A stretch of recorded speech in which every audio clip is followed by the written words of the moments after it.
Commissione d'inchiesta in regione, scontro politico. La gestione della seconda ondata di Covid in Veneto continua ad essere al centro del dibattito e torna sull'argomento, intervistato da Ferdinando Avarino a Ring, Francesco Zambon, l'ex ricercatore dell'ufficio OMS di Venezia, autore insieme al suo gruppo del rapporto che un anno fa fu pubblicato e poi subito rimosso dalla stessa OMS sul mancato aggiornamento del piano pandemico e la gestione della prima fase della pandemia definita caotica ed improvvisata. La drammatica seconda ondata che ha colpito il Veneto tra novembre e gennaio, secondo il ricercatore, è da correlarsi alla permanenza in zona gialla e alla conseguente minore percezione del rischio da parte della popolazione. Io credo che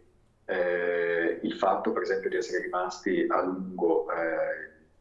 come unica regione in zona gialla, da un lato era una cosa positiva, da un altro un po' ci penalizzava, soprattutto perché credo che abbassasse la percezione del rischio, cioè in qualche modo è successo in quelle settimane quello che è successo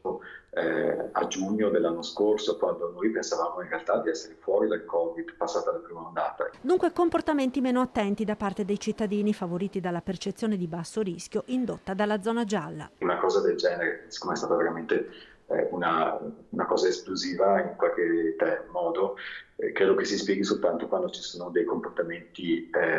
di tutti i soggetti, comportamenti più a rischio per la circolazione. Nonostante comunque la disastrosa seconda ondata, la mortalità del Veneto rispetto a quella delle altre regioni più colpite rimane più bassa, la mortalità media considerando tutte le ondate fino adesso.